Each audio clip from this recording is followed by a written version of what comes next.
আমরা দেশের বাইরে থেকে যে বীজ আনি ওইটা এনে আমাদের নিজস্ব R&D আছে, ওইখানে ট্রায়াল দিয়ে কোনটা কোন অঞ্চলে ভালো হয়।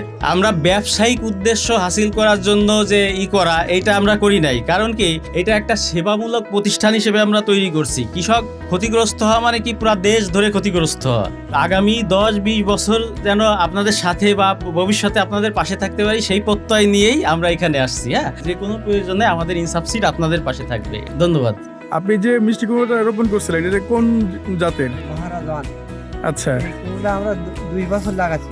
আচ্ছা ওয়ান কুমড়া খুব সুন্দর। আচ্ছা। আমাদের এই 2 বছর লাগাচ্ছি, খুব লাভবান। যে হাসিটা দেখতেছি আজকে আমরা, এটা কিন্তু আমাদেরও একটা বড় পাওয়া, তাই না? আমরা চাই যে আপনাদের এই হাসি মুখ যেন আমরা সবসময় দেখতে পাই। তো ইনসাফ সিটের জন্য দোয়া করবেন। হ্যাঁ, ইনসাফ সিডকে ধন্যবাদ। মিষ্টি কুমড়া যে এখন এত সুন্দর মিষ্টি কুমড়া, আমরা কিন্তু জাত খুঁজি। যেমন দেবাটা এক কৃষকের নাম পাইলাম, তারা তরমুজ করে, সে এখন সারা বছর তরমুজ করে, অর্থাৎ তরমুজ তোলে, এবার আবার মাথায় একটা দেয়, এই তরমুজ উঠতে উঠতে আর একটা তরমুজ মাথা উঠে যায়, সেখানে এখনো আমাদের তরমুজ আছে।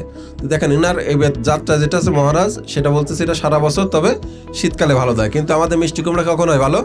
গরমকালে কিন্তু ভালো হয়, বর্ষাকালে।